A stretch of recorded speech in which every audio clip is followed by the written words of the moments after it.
Tu peux croiser un yokai, tu peux survivre à un esprit, mais l'Akuryo, lui, n'a même pas besoin de visage pour te détruire. Bienvenue dans le monde des Akuryo. Si tu aimes les légendes japonaises, sombres, les esprits qui font vraiment peur, pense à t'abonner, à liker la vidéo. Parce qu'ici, on ne raconte pas juste des histoires, on les vit. Et aujourd'hui, tu vas découvrir une entité bien plus terrifiante que les yokai classiques. Parce que l'Akuryo n'est pas une créature, c'est une émotion devenue vivante. Partie 1. Qu'est-ce qu'un Akuryo? Contrairement au fantôme classique, l'Akuryo n'est pas une forme fixe. Pas de visage, pas de corps, pas d'apparence identifiable.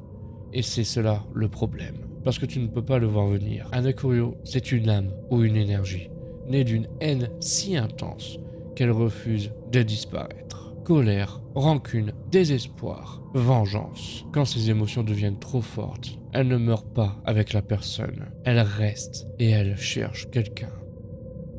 Partie 2. Comment naît un Akuryo? Un Akuryo ne naît pas par hasard. Il naît dans la souffrance. Imagine quelqu'un trahi, abandonné, tué injustement. Ou pire, quelqu'un qui meurt avec une rage tellement violente qu'il refuse de passer dans l'au-delà. Son âme se brise et ce qu'il reste, ce n'est même plus un esprit classique. C'est une intention, une volonté de nuire. Un Akuryo ne cherche pas forcément une personne précise. Parfois, il attaque n'importe qui, parce que la haine n'a pas de direction. Partie 3. Pourquoi il est plus dangereux que les autres esprits? Les yokai ont souvent des règles. Les onryo cherchent vengeance.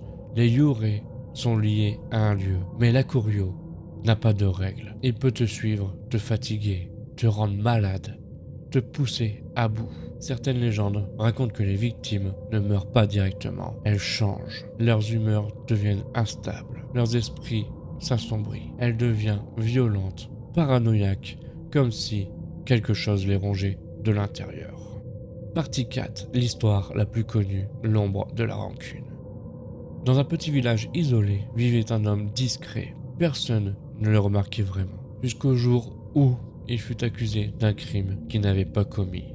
Rejeté, humilié, battu. Même sa propre famille l'abandonna. Un soir, désespéré, il disparut. On retrouva son corps quelques jours plus tard. Mais ce n'est pas là que l'histoire commence. La malédiction.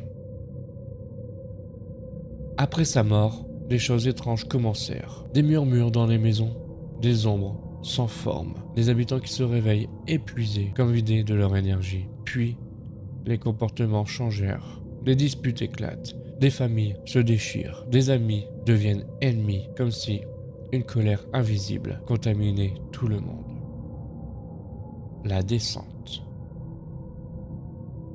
Un prêtre fut appelé, mais même lui ressentit quelque chose d'anormal. Il ne vit rien, mais il comprit. Ce n'était pas un esprit classique, ce n'était pas une entité identifiable, c'était une haine diffuse. L'homme injustement accusé n'était pas revenu, sa colère si.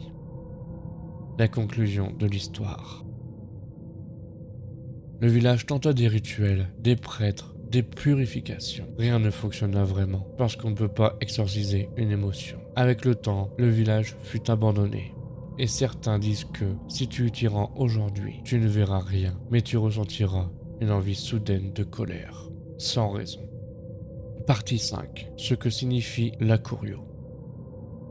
L'Akuryo n'est pas juste une légende, c'est un symbole. Au Japon, il représente une vérité simple, mais dérangeante. Les émotions négatives non révolues ne disparaissent jamais vraiment. Elles restent, elles grandissent et peuvent même affecter les autres. L'Akuryo est la peur de devenir ce qu'on ne contrôle plus. C'est la preuve que la haine peut survivre à la mort. Mais si tu penses que l'Akuryo était terrifiant, attends de voir ce qui arrive quand la haine prend une forme avec une histoire, un nom et surtout une question. Parce que dans la prochaine vidéo, on va parler d'une légende urbaine japonaise. Bien plus directe, une femme coupée en deux qui rampe jusqu'à toi et qui te pose une seule question. Si tu réponds mal, tu la rejoins. Son nom, Kashima Reiko. Alors abonne-toi maintenant, parce que crois-moi, tu ne voudrais pas rater ça. Et dis-moi en commentaire, penses-tu que la haine peut vraiment survivre à la mort ?